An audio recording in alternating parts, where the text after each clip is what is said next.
we will start with the Pledge of Allegiance.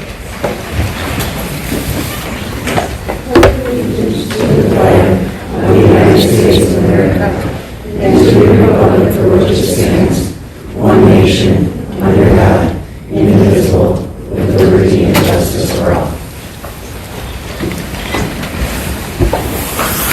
This is a school which is ready that the students, parents, staff, and community provide a quality education with an emphasis on developing the full potential of every child.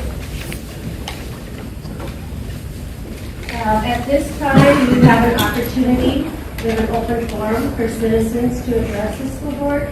And I've been given the sign-in sheet, and I know there's at least one other individual that would like to speak that I don't believe has checked the box to speak. We're going to limit 3 minutes per individual this evening. And so I guess the first individual that has an opportunity or has indicated an opportunity to speak, I believe Cassie Jennison. I sit here. That's entirely up to you, what you're comfortable with. I'm just here because my son recently made it to the state tournament, and shortly before the state wrestling tournament, I found out that the Minnesota State High School League banned all cameras from all state competition, sports, arts, everything. Their reasoning, I thought it was things like privacy. That's not what the director told me. He said it was because they hire professional photographers to take pictures, so they don't need parents to take pictures. For 13 years, I've taken pictures of my son and his teammates, and so I have some super crappy cell phone pictures after 13 years of his very final matches. I'm addressing you guys because I know you can't individually do something about this, and I've talked to Eric about it. But I don't know who one of you might talk to somewhere that will talk to somebody else. It's high school league. I can go to a Twins game and take pictures. A Twins game is more family friendly in a lot of ways, not just the camera policy, even the Minnesota State High School League is. And they do allow it for some team things. They don't allow it for student media. They don't allow for any individual thing. So cross country, not at all, even though it's an outdoor event. So like our girls went for the first time. We don't have enough girls for a team. They don't have any pictures other than, and then the professional photographers that they hired, like Kyler Ruhoff took third. There's 3 pictures of him getting beat by the kid who won for his weight bracket, and that's all there is. His aunt has been taking pictures forever too. And when you guys are out and about going to different meetings and things across the state, if you could just bring that up, because I talked to parents from all over the state that were upset at this. And there's just no reason for it. I mean, when they advertise that you can order pictures, it's like you're making money off of high school kids. And also, we talk about diversity and equity and all of this, and some parents can barely even pay to get into these events. And then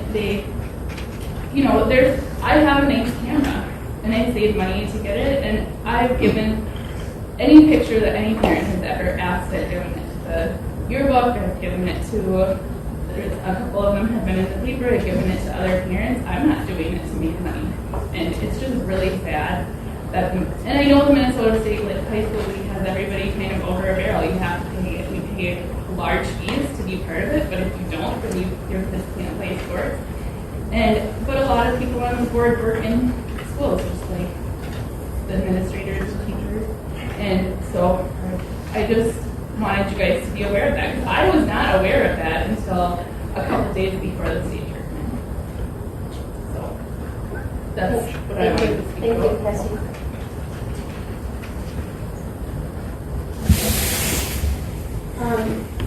I guess at this point I'll just reiterate policy on public participation and voicing concerns here. It's not a debate. We listen. Cassie, you've spoken numerous times at different school board meetings, but I see a lot of new faces. So we have a public meeting in the public, but it's, we will hear concerns, but it's not a debate, but we do have a policy that someone will get back to you in a reasonable amount of time. It may be myself, it may be a principal, it may be the superintendent, it may be the business manager, but that's our policy. So I'm just letting everyone know that we are all ears, we will listen, but it's not going to be a back and forth. The next individual, I believe Pamela Bisman. Okay. I'm just coming to the board and about a year ago when we were looking for more teachers and we were looking for more educators, not that long ago. And now on this agenda here, tonight's agenda, we're cutting staff. We're cutting our educators, we're cutting our teachers. How did we get from needing a ton more staff to not having enough, or to having an overabundance that we're going to cut staff? Which makes no sense to me at all. With our new leadership that we have, we're cutting teachers, EAs. That's not in the agenda for tonight, but I'm sure it's coming. It truly makes no sense to me. We're cutting. Our top people are cutting are people that make the most impact of our students. So at this point, I'm wondering what has changed, and if that means that we're going to be upping our class sizes so that our teachers have even more or less impact on our students, who they should be having more impact on. Are we considering that with these cuts, Foley's talking about expanding their community? It was just at the last city council meeting that they're looking at expanding it, so that we will have even more citizens and probably students in our school district. I've also heard that this year we've already paid a pretty significant amount of money out of our budget for legal consulting. Is our budget being mismanaged from the top due to not having experience or education to run our district? As a parent, taxpayer, and someone who votes for our school board members, I would like our school board to start working together as a team and take time to look at our budget and make cuts appropriately that are not going to affect our students and our community. We're looking at affecting not only our school, but the St. John's School. Let's work harder to keep our community together and keep it strong. Is there anyone else that would like to address the board? Father?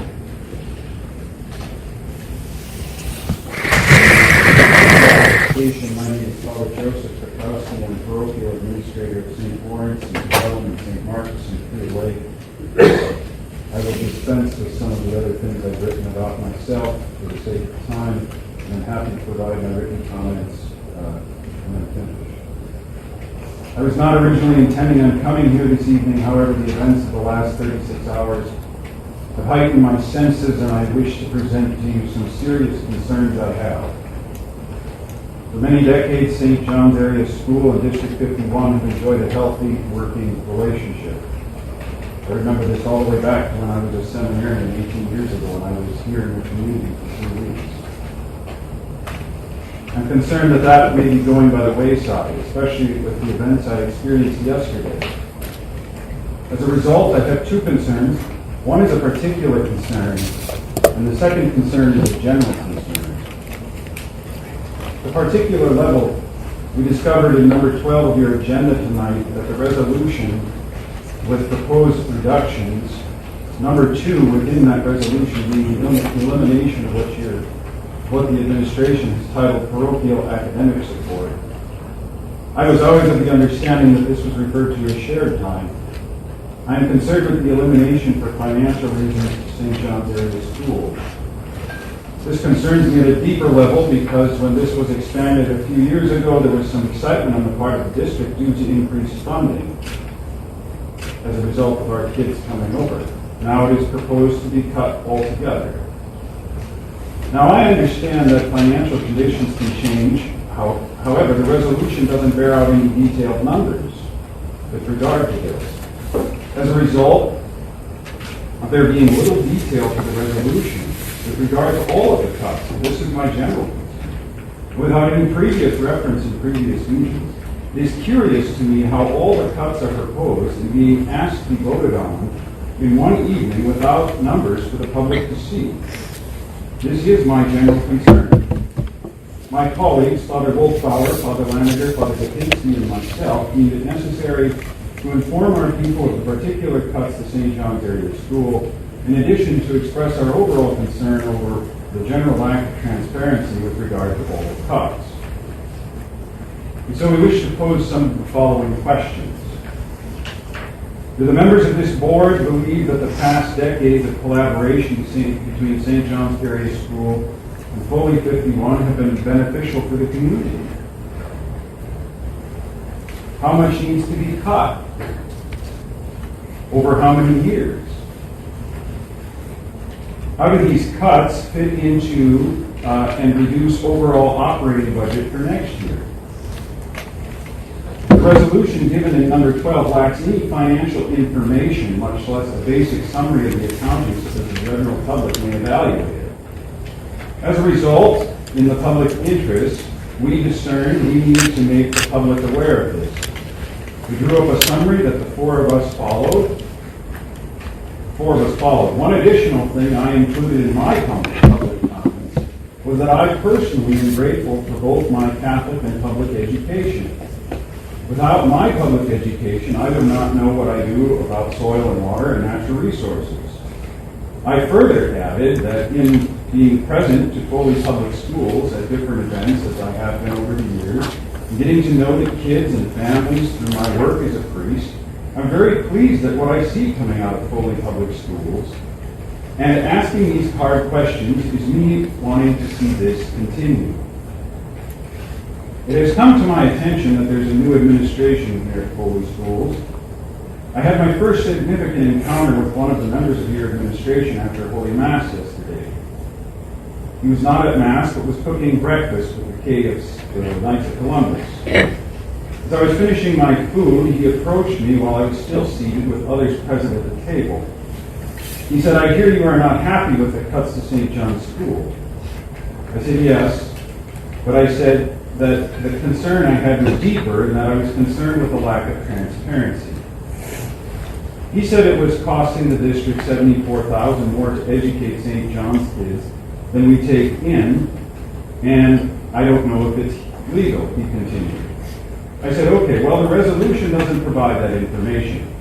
We would like to see a detailed breakdown of the income we receive for our students and how it relates to the expenses and how the cut will affect the overall deficit.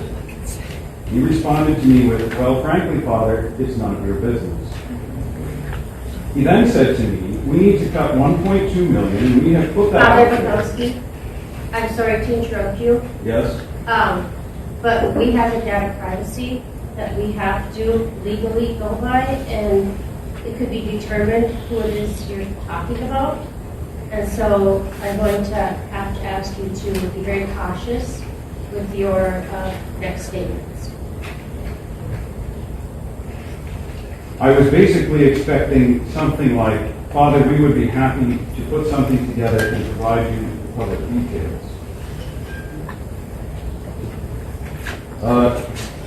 You as the board set the trajectory for the administration. I'm seriously concerned about the educational health of District 51. Permit me to demonstrate. I have worked with schools for 12 years in my priesthood, being partially or solely responsible for them. I try to take time to visit classrooms or sometimes to help students with their work. In math, as educators, we require students to show their work, especially with things like learning long division or simplifying fractions or solving X in algebra. Part of the process is showing their work to demonstrate that you would understand the process and assist others in seeing how you got that answer. Both knowing the process and being able to show the process and its outcomes so others can understand are paramount in math. These budget cuts are just that, a math problem. The administration has not shown their work. I find this to be somewhat ironic that educators who ask others who rank under them to show their work, but fail to do so themselves, what would this be referred to? Could we call it a case of do as I say and not as I do? When someone of equal rank in the field asks to see the work, shouldn't the response be, let me work on it for you and get you more information? I am concerned with the bare bones resolution coupled with the responses I received. Education is inherently a vocation. As administrators and educators, like public safety, medicine, the service of God, everyone, it is needed by everyone, and we are the first who are to find ways to live with less. If there are significant budget issues, then we must look to ourselves first and say, what can we live without? It's much like a father who is having trouble making ends meet and will eat less or even fast so that his children can eat.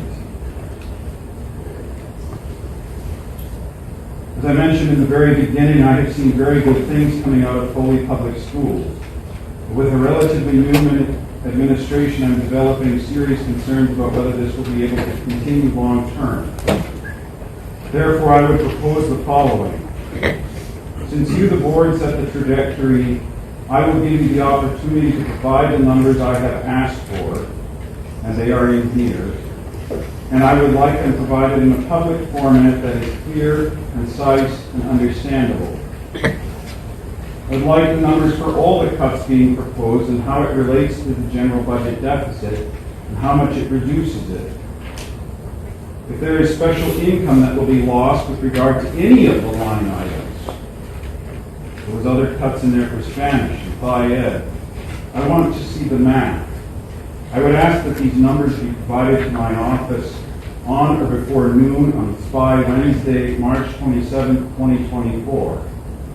I would also appreciate not a lot of reams of paper. I want you to show your work so that it is clear and understandable. I would advise this board to table this resolution until this has been done.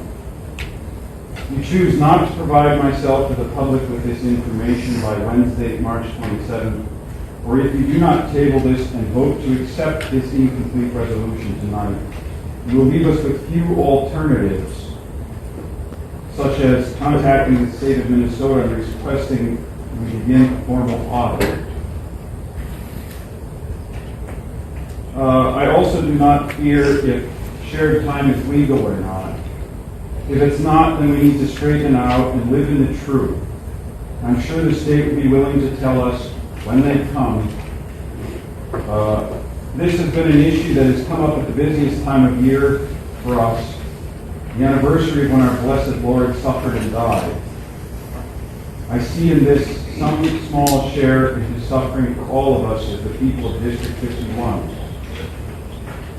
Therefore, I will follow through for your good and for our good. I sincerely had hoped not to have to come here tonight, as I am already late for confessions. However, I have seen much good here coming out of the Foley education system, public and Catholic alike. I pray that the truth will win out and that we can continue to provide the people of this area with fine educational opportunities. Thank you for your time and for your willingness to serve the community in this capacity. Is that paperwork our copy then, or what would you like with that? There's some Bible in there. That's fine. Thank you. Is there anyone else that would like to address the board?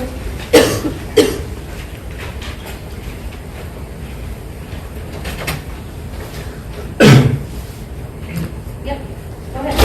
Can you Thank state you. your name, please? Patrick Hurst. I want to speak on behalf of the community of St. John's and the public, if I can. I think the academics that you talked is good, and I hope we can keep doing it. And I know that I heard 74,000 over. It costs 74,000 more than we get, whatever. But we can't put a price on the kids. And I just think that it's. I mean, the kids that come here, they get it too. We all pay taxes too. and we've lived here. I just think we gotta keep doing it. Thank you. Is there anyone else to address the board?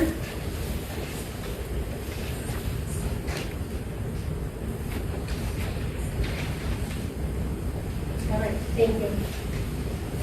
And we will, going on to our actual approval of the agenda for tonight, and I need a motion and a second, please. Motion to approve? A motion by Patrick, seconded by Nathan to approve tonight's agenda. All those in favor signify by saying aye. Aye. Opposed? Motion passes unanimously. We have the approval of routine business items, which includes the consent agenda, our board bills, and the approval of the meeting minutes. Do I need a motion and a second? I'll need a motion to approve. A motion is made by Nathan, seconded by Wayne. All those in favor signify by saying aye. Aye. Opposed? Motion passes unanimously. I would just draw attention to two retirements there, Susan Sussman and Joan Brown. So the board does acknowledge and thank the retirees for their dedicated service to our students. We have a resolution for accepting gifts.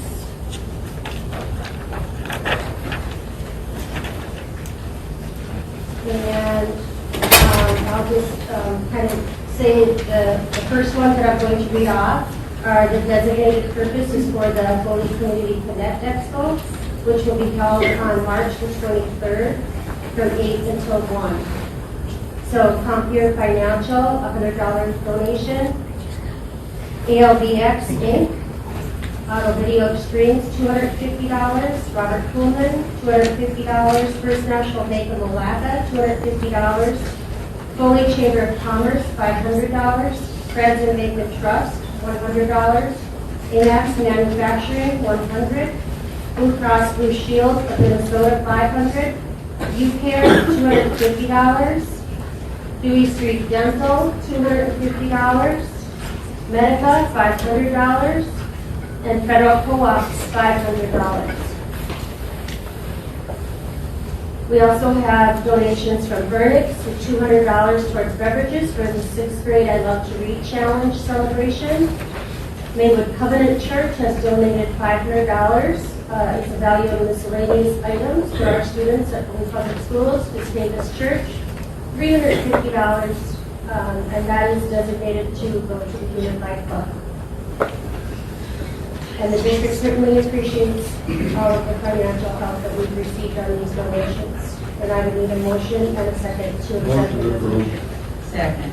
Motion by Ken, seconded by Sharon. All those in favor signify by saying aye. Aye. Opposed? With the resolution. It's okay. We just have the board meeting, board training, that we can do resolutions. Resolutions don't have to be roll call, it's optional. Thank you for carrying. You're welcome. So the ayes, if the resolution passes unanimously for donations. We have the budget and enrollment report, and we have Aaron Noska here from SMS, our Director of Finance.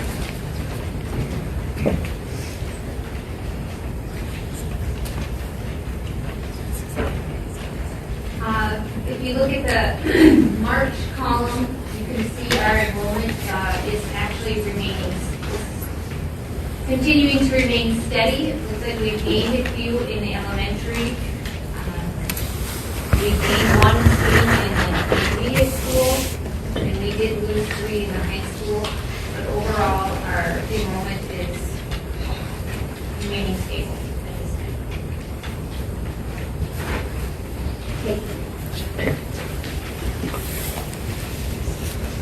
We have the administrator information and reports, and I know our admins have given us written report, and I'll just ask if there's anything additional other than what was in your written report, which is in our packet. So, Alyssa Stewart? No. Eric Gilbus? Not this time. Aaron Hoover? Eric Newman, Nothing additional. Joel Kraus. I'd just like to echo the sentiments for the retirees, for their energies.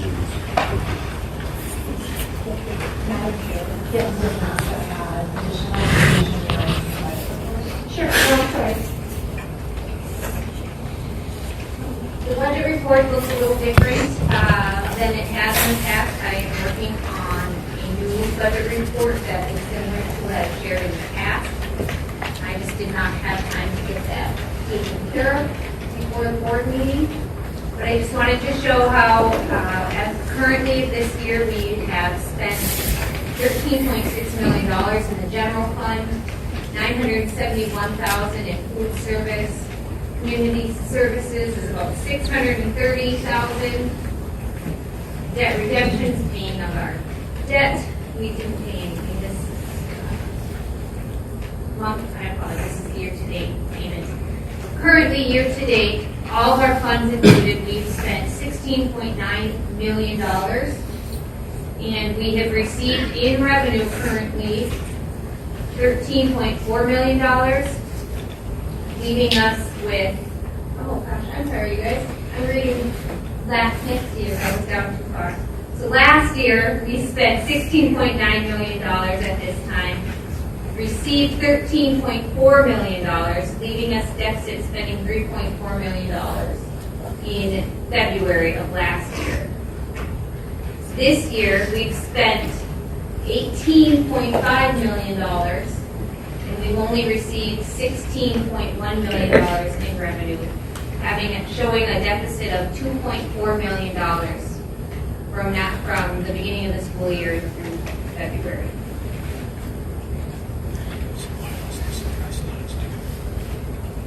Thank you. Does the board have any questions for Aaron? And I apologize for moving on to previous meeting.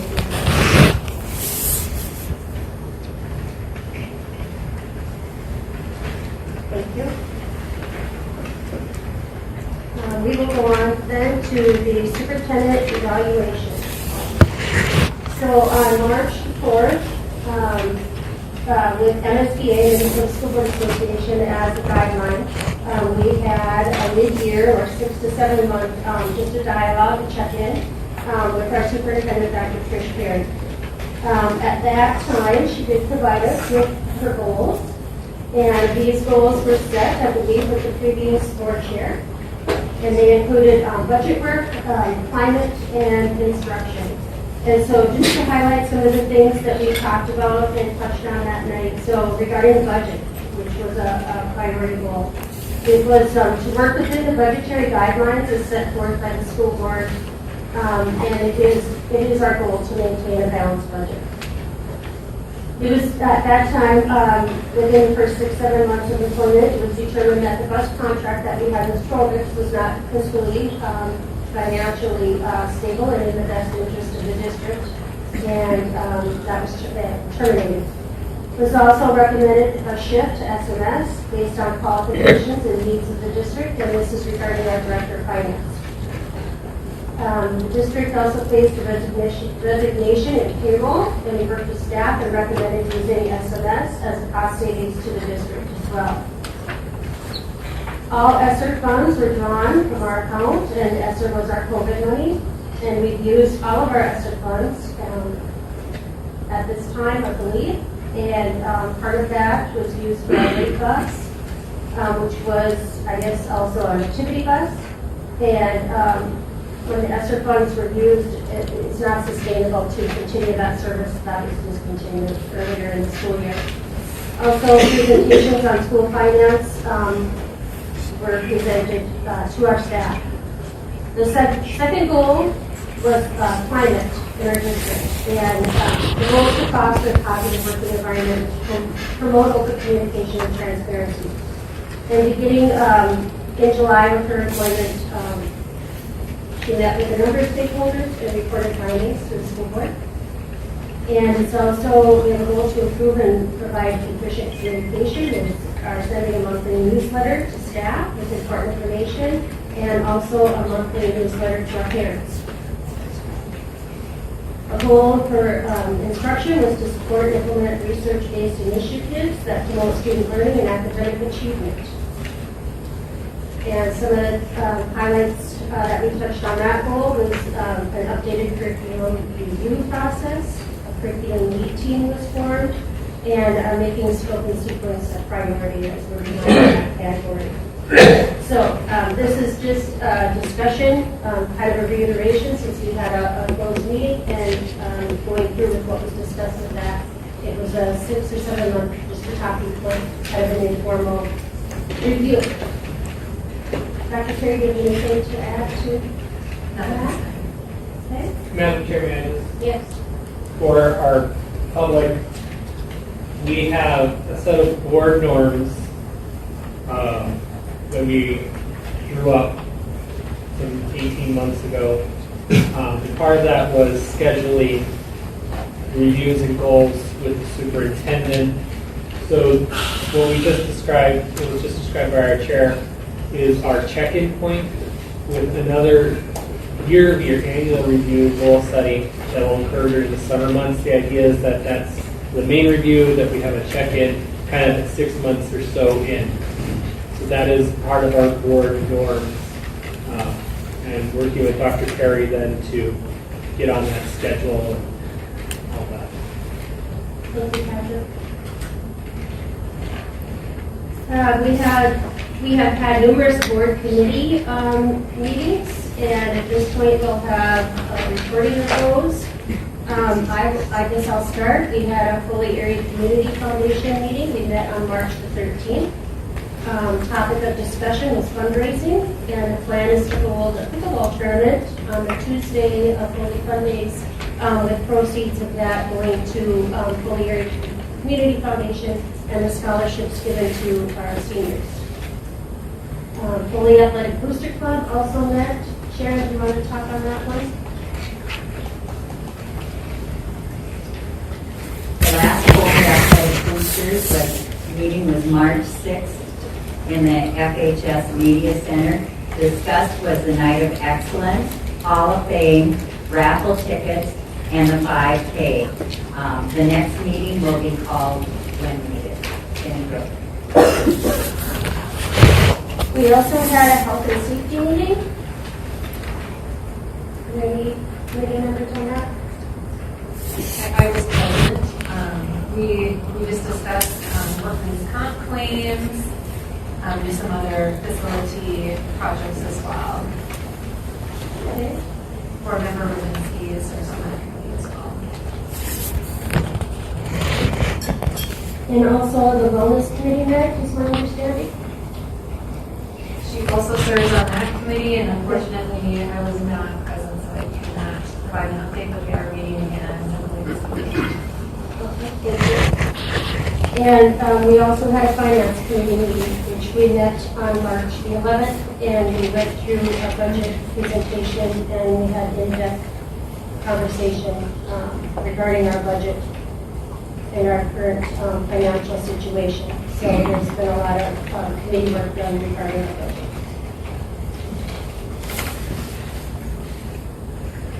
Next, we do have on the agenda the resolution for discontinuing and reducing educational programs and positions, and we're going to preface that with some information. Madam Chair, can we go back, because I also want to share a budget timeline, and I believe probably you have that document, members of the community understand the process of what also occurs. And our finance committee meets yearly and many times monthly, but I just went back as far as December. And members of the board are also present at the finance committee. You have 3 members that are part of that committee. And our first meeting went back in December. Again, we had previous meetings before this. We reviewed our budget, and we also reviewed our 5-year preliminary plan, so planning into the future. And on January 22nd, we did have a formal audit. Each year, a school district is required to have an audit, and that audit was approved at that particular board meeting. And that, again, gives us guidelines on the financial the financial story of the district. And one thing that we learned is that we're seeing a decline in our unreserved fund balance. And that's something that we really have to watch because typically the board sets their policy at how much of your general fund do you want to make sure that you have as a fund balance. And in our policy, the board has set 12%. So currently, our fund balance is at 13.1%, and our deficit spending, as you heard from Ms. Naska. On January 24th, at the time, our finance committee met, and they directed administration to look at $1.2 million worth of cost containment, so right sizing our budget. Madam Chair, can I have a question about that? Why was 1.2 million? Can you explain that a bit? And a quick glance at our budget shows a few different things. One is that our funding has not kept up with inflation. And it's interesting when you look, and this is part of our audit, what we received in funding is a little over $7,000. And there's a gap in what it actually costs to educate a student is over $8,000. The one thing that you may also hear in the legislature that there's been historic funding. What does that mean, historic funding? And I'm going to explain that a little bit more, but typically what we've seen is we've seen a 2% increase on the general fund. That, again, is not enough money to cover what the expenses are to educate kids, not only in Foley, but across the state in Minnesota as well. Now, when we talk about a 4 and a 2% increase, what does that look like here for us in Foley? And the next point that I'd like to bring up about the reason for the 1.2 million is we've seen a decline in our enrollment. As Ms. Naska had shared, that we do, our enrollment is steady, but we have lost students. We lost students over COVID, and we didn't make those adjustments during that time. So if you think, just to do an easy number, if we lose 30 students, each student is a little over $7,000, but to keep it easy, that's $210,000 that we need to adjust that haven't been adjusted. Now, our funding is based on our enrollment. So when we talk about a historic amount of funding, from our last year fiscal year to this year, we received an additional $360,000 in funding. Now that had to cover all of our staffing increases and any additional costs that we may experience. I don't know about you, but I know my own home expenses have increased. My groceries have increased, my insurance has increased, my heating bill has increased, and that's the same in a school district. We also receive funding for special education. Special education is a federally mandated program. However, we don't receive, it's not fully funded.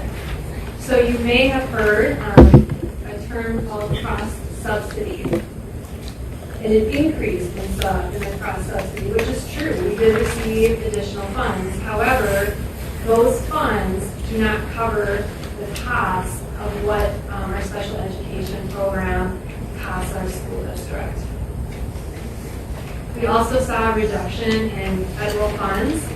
Our chair had mentioned ESSER funds.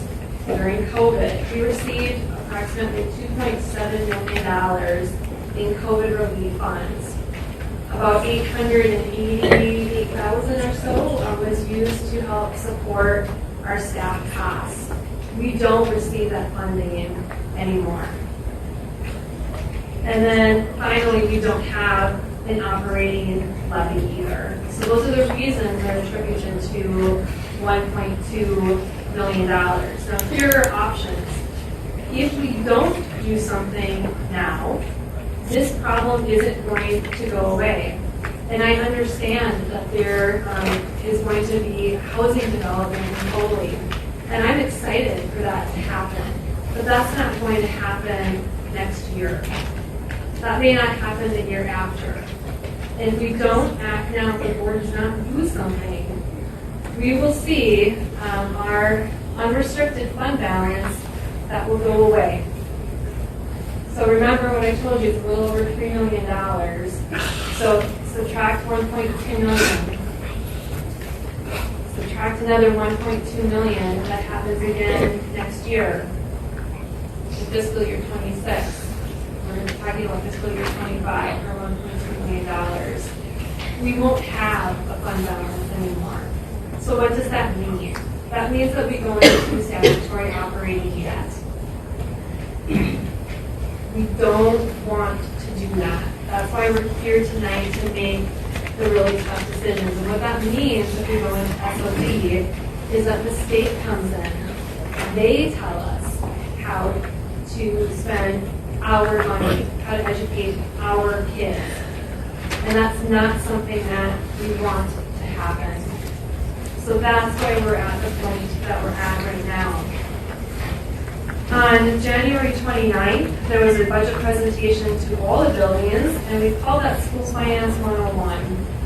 And the one thing that, if you read our new parent newsletter, we'll be presenting that same presentation to the community so that we can educate about how complicated school finance is. The one thing that I do want to share is that tonight we're talking about our certified staff. And that's not where our reductions end, unfortunately. And what's important to remember and that we realize behind every one of these line items, there's a human story that goes with that line item. And I can tell you from experience that I have been on that end as a young teacher, as a probationary teacher, and it's not easy, it's very hard. So we know what this is like, we know what it feels like on the other end, as well as it feels like on this end. So I invite you to make sure that you watch and that you come back and you listen and you learn about school finance in Minnesota. Because what you'll see is even though we have right sizing of our staff, other things still have to happen here. So you'll see projects happen in the building, you'll see maintenance, because those are our capital funds, and we have to use those funds. They're restricted. So restricted funds are for specific purposes. We can't use those funds to help support our staff, and that's really difficult. And there's so many restrictions and mandates on how we use our dollars. On March 11th, as our chair, Howard, had mentioned, that another finance committee was held. And during this committee, our administrative team reviewed in depth the budget cost containments. And there's reasons why in a resolution that you don't put numbers, because there's a lot of different moving pieces on staff salaries. We have to work through stranding. We have to work to make sure that we are reducing the correct positions. So you won't see a number on the reduction in the resolution tonight. On March 13th, the administrative team did meet with certified staff whose position may be impacted by the resolution. And the one thing you'll notice tonight, that this is worst case scenario. And the reason why we do this tonight is because there's statutory obligations that we have to follow by law to inform people.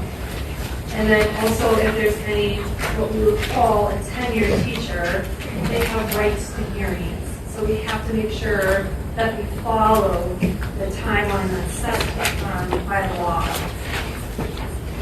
On April 8th, the school board will hear another resolution looking at non-renewing our probationary teachers. That's, again, so that gives enough time for those that may be impacted to find potential unemployment.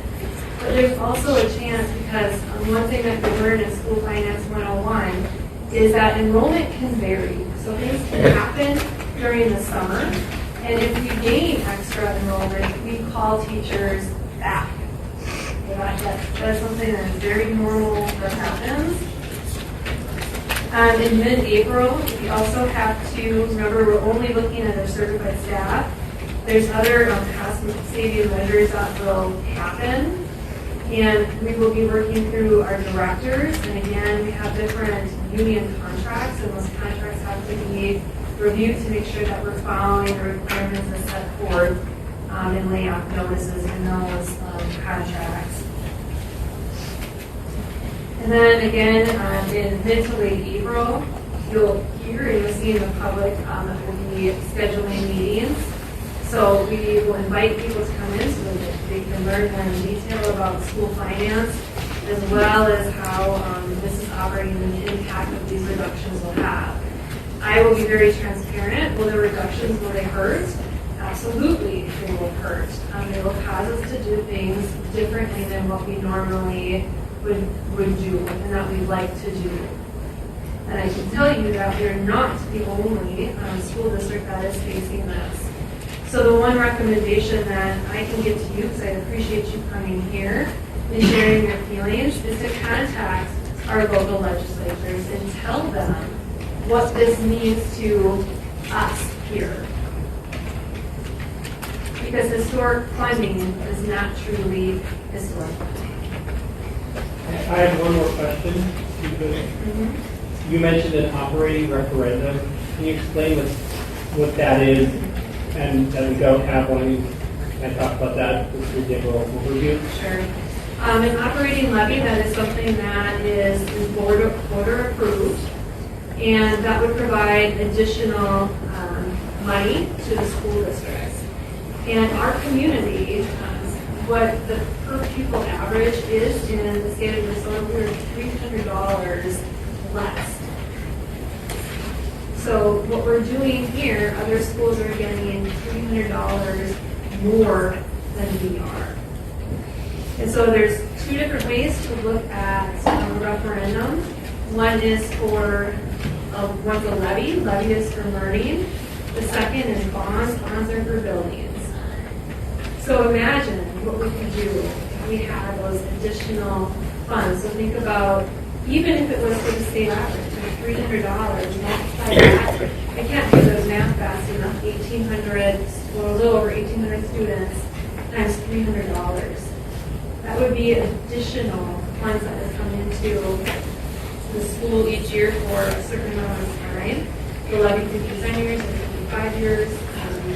But I want to be very honest in front of the school district. We are not wasting any money. We understand how hard it is, how hard you work for your dollars, and we take that into consideration when we're spending that money, because our top priority is educating all the kids in Foley Public Schools. Any additional questions from the board? I just wanted to add something. When you speak about the unrestricted fund balance, just the purpose of explaining that. In essence, that's our school savings account. And so, as Dr. Perry said, we actually have almost, I would say we have 7 checkbooks in which we earn, because we have 7 different funds. And community is one, food service is one, the restricted is one. You know, we have 7 different checkbooks that we have to try to maneuver with our spending. And the unrestricted fund balance is actually a savings account, if you will. And I don't know how many of you like to spend down your savings accounts at your individual homes. I mean, if you have emergencies, that's what it's for. And a school district is no different. We have emergencies as well. So I just wanted to reiterate what unrestricted fund balance is. And as Dr. Terry alluded, we have neighboring districts. I think is Princeton cutting $3 million? Over $3 million. There's Sartell, South Rapids.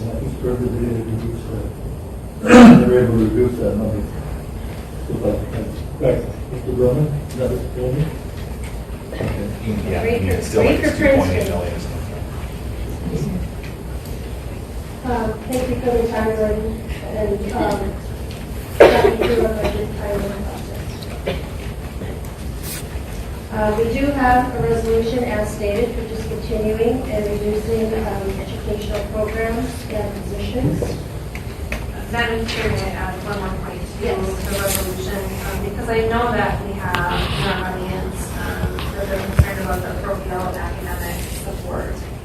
And I believe Father Joseph had mentioned a dollar amount. So with our shared time, we receive $49,962.64 of shared time. And we also do receive funding from the state for transportation, but again, the funding that we receive does not cover the cost.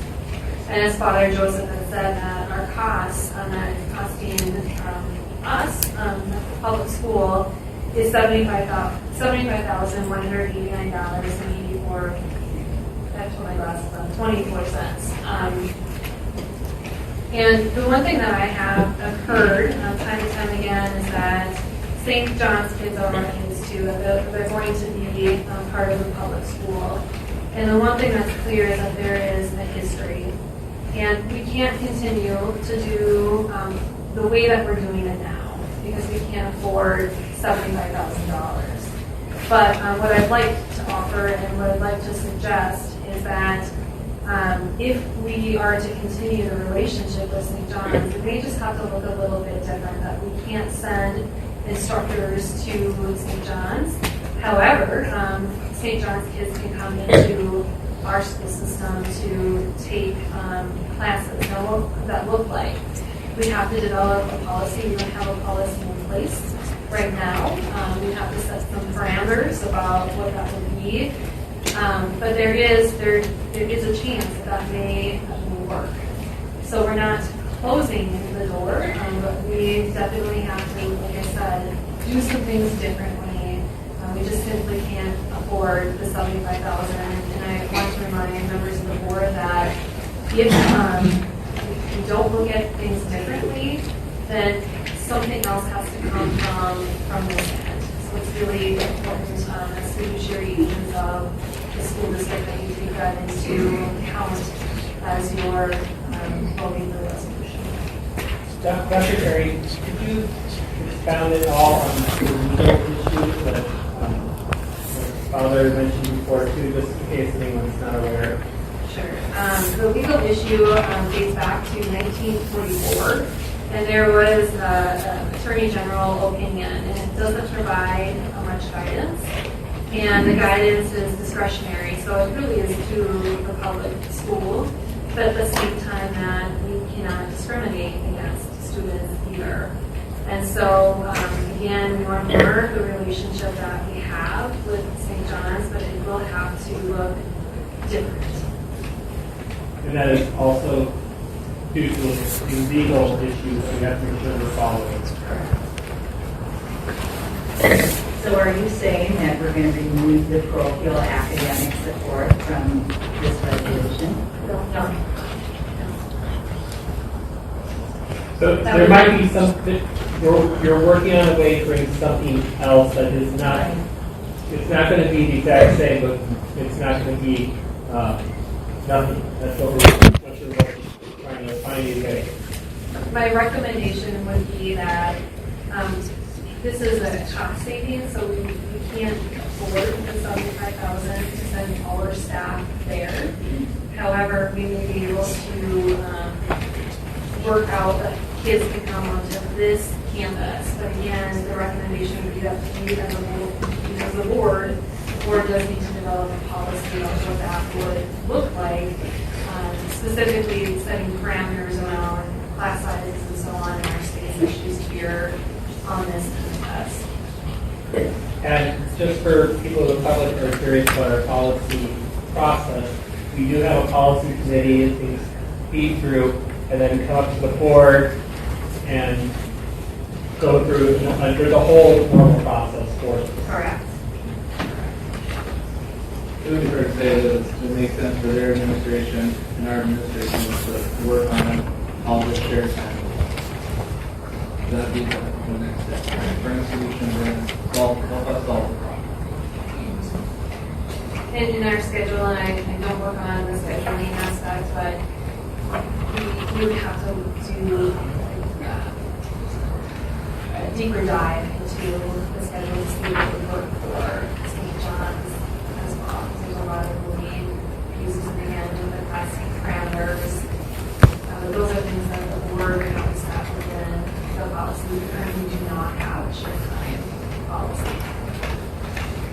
we're not dissolving the relationship, we're just basically saying the process. And when we're looking from a board standpoint, we're looking at this situation. I know we have a lot of our teachers in here, we have a lot of our own students that are going to be affected.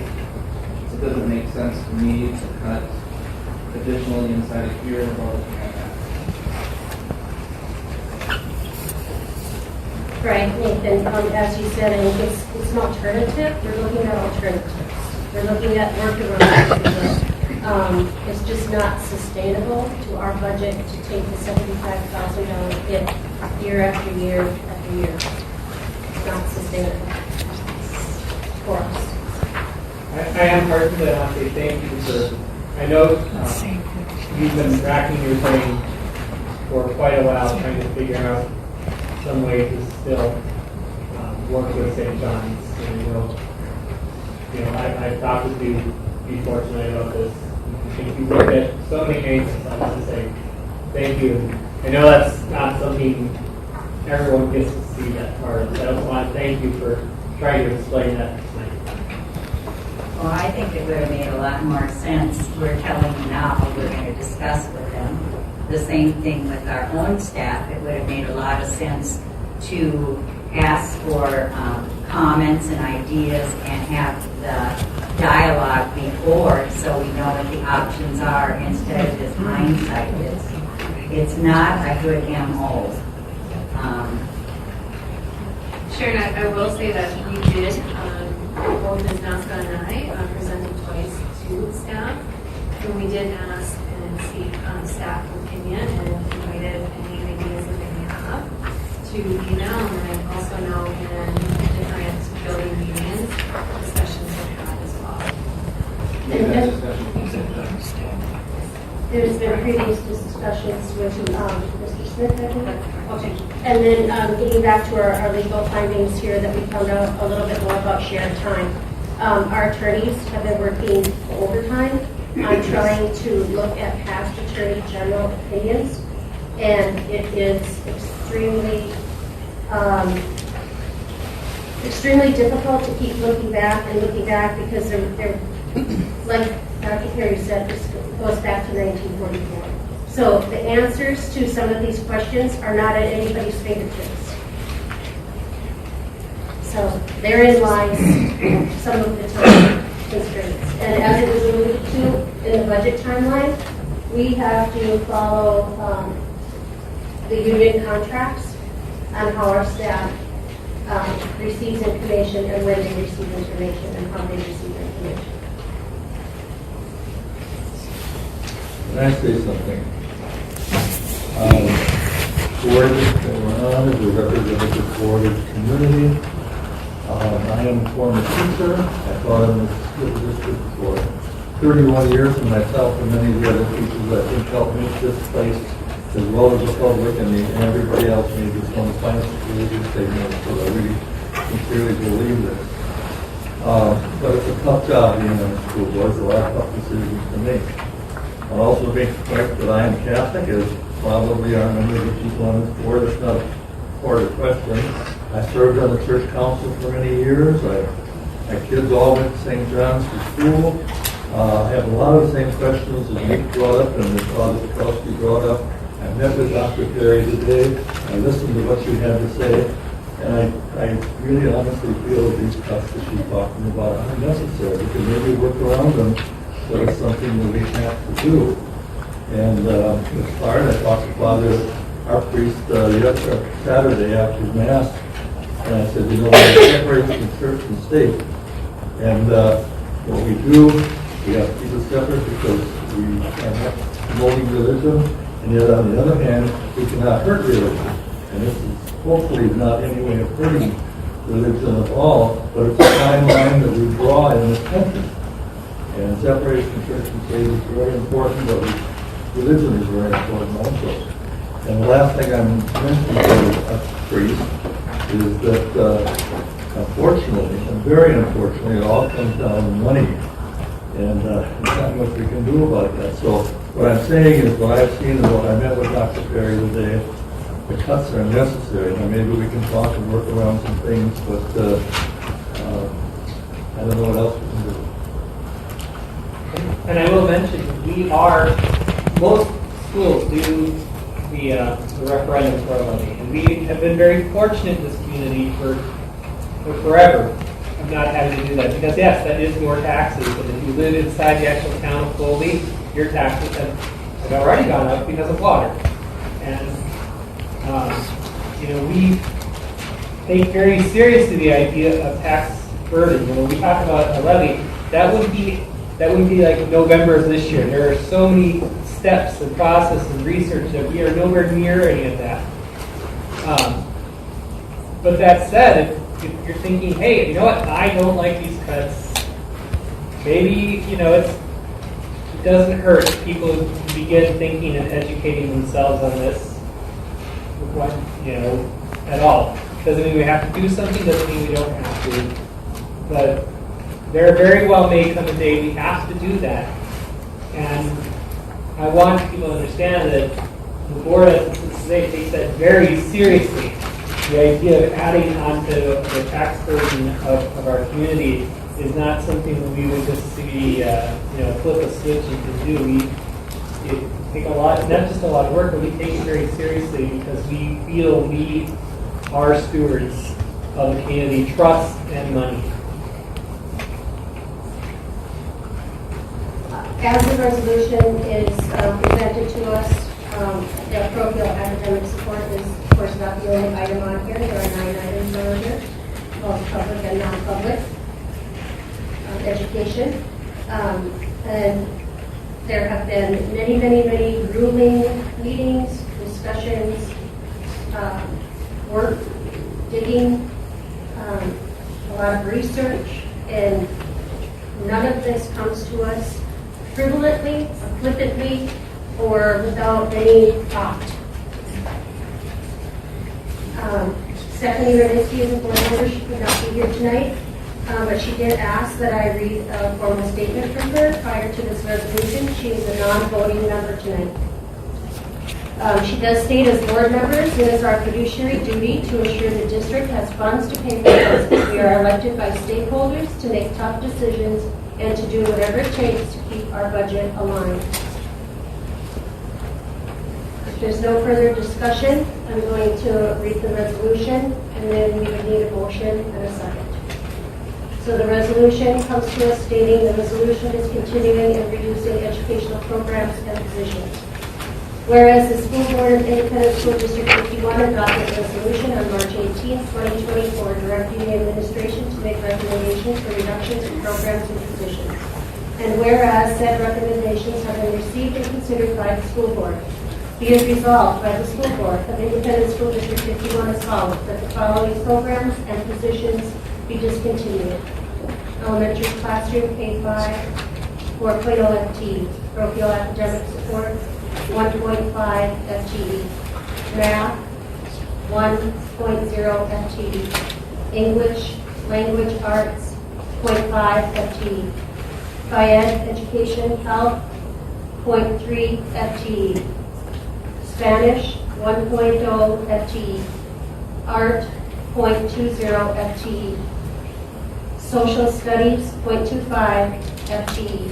And the Dean of Students, 1.0 FTE. FTE stands for full-time equivalent.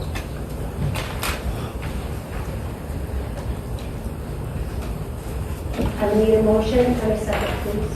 Motion to approve the resolution.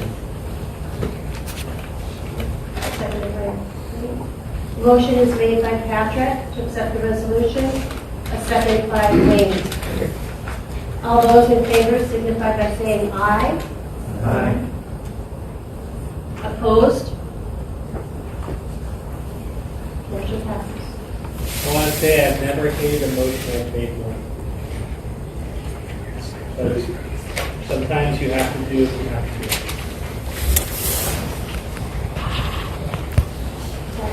We're going to be going, our next item on the agenda is the 2023 to 2025 FUE contract.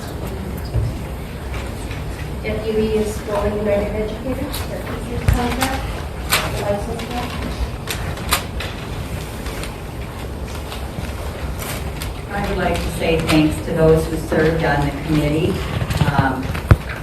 FUE leads Mary Bentley and Michelle Learman, Dan Carlson, Richard Thomas, the district committee that was Superintendent Perry, Becky Howard, Nathan Anderson, Kelly Goretsky, and myself.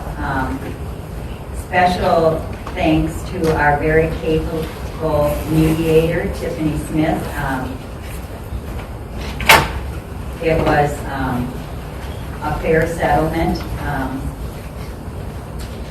taking into consideration today's complicated economy. I do.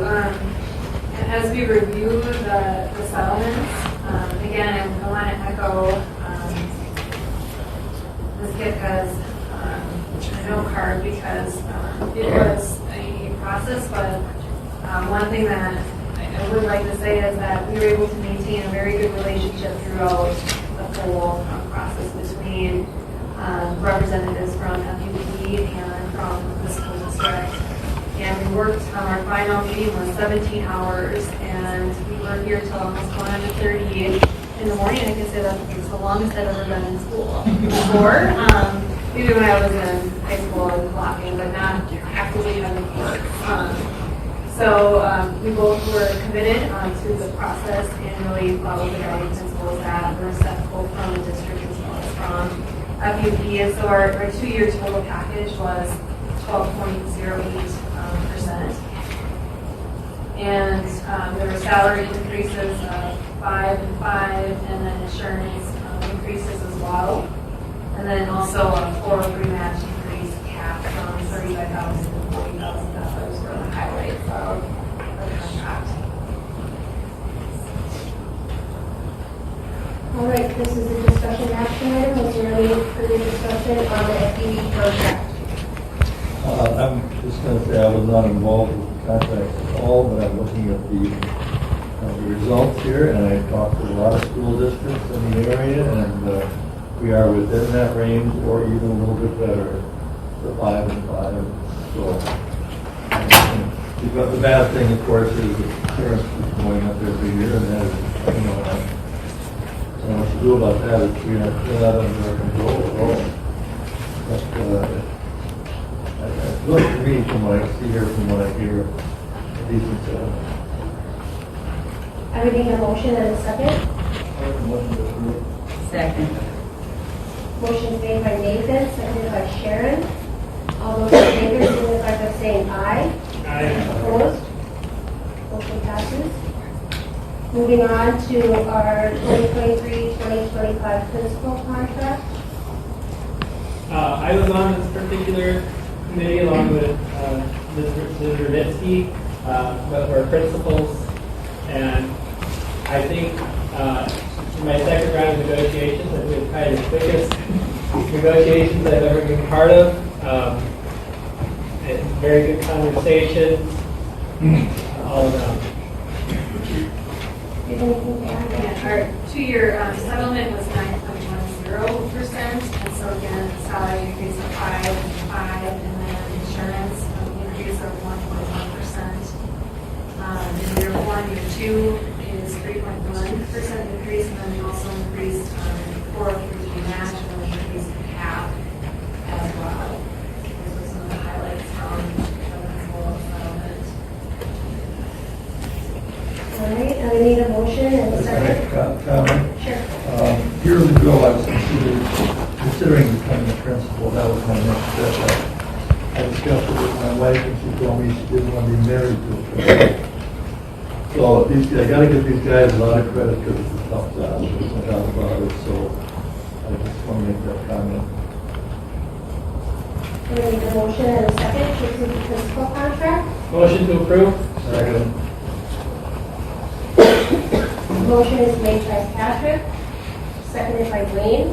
All those in favor signify by saying aye. Aye. Opposed? Motion passes. Moving on to the 2023-2025 bus terms of employment. I was also part of this committee. And the thing that really struck me that I actually want to point out is at one point the conversation turned away from the contract because somehow it sparked a discussion about like what are the other safety things we can do, like our parking lots and on the roads, and this is the genuine thing. Like this isn't contract stuff. When we're here, we might as well talk about like, hey, we have these ideas, and it really struck me. The bus drivers are the first person from the school the kids see in the day, and they're the last they see at the end of the day. They set the tone for the day in so many ways, and just the genuine concern and care that came from this team. And I know that this comes from all of our drivers. It really did strike me, and I wanted to comment on it. I want to say also that I was the only one probably that worked here that was a bus driver. I was on a committee and I told them this thing. My experiences with the bus drivers who are there are some of the finest group of people you could work with. They're the most cooperative and most extremely important to the school district. I'm glad that they came to terms fairly. It was very, very good negotiations. Do we need a motion? Do you have anything to add? We did have a total package. It's a little over 9%. It wasn't written in my notes, and I want to say it's 9.48%. Right in that range. But again, it was a pleasure working with the bus drivers and their lives. It has been a pleasure working with all of our groups, and I want to remind the board that we do have 2 other tentative agreements as well, and so we continue to work on our other bargaining units. I'll make that motion. Second. Motion by Ken, seconded by Patrick.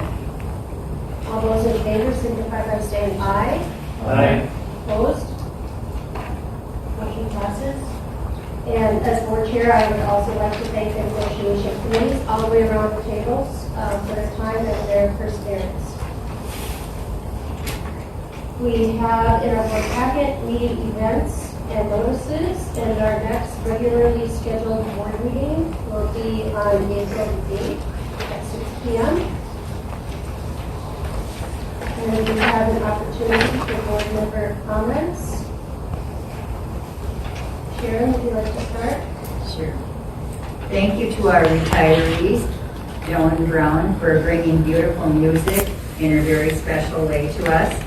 Susan Sussman for her speech skills. She brings to FIS and FHS students. Ken Hartman for making our facility shine. I hope the best is yet to come for each and every one of these individuals. Mark your calendars. The Prism concert is March 25th. Foley Community Connect Expo is Saturday, February 23rd. The spring play, April 5th through the 7th. And congratulations to our band who recently received 3 superior ratings, the highest possible. I'd like to tell each and every one of you to celebrate the new life of spring, and to all of you a happy Easter. Dan, do you have anything? I'm still not Okay. Wayne? No. Patrick? I want to thank everyone for coming tonight. This is probably not the most entertaining way to spend your evening, but I appreciate seeing everyone. I hope you got an idea of just how hard this particular moment for our school is, and no one up here is happy about any of those cuts that we talked about tonight. It's back when we were getting the ESSER funds, those were much more fun times when I got to go to a meeting and it was, hey, let's get some students in and let's get some various people around the community and talk about what are some things we could do. And that's a much more fun moment. That's a great way to start my time on the school board.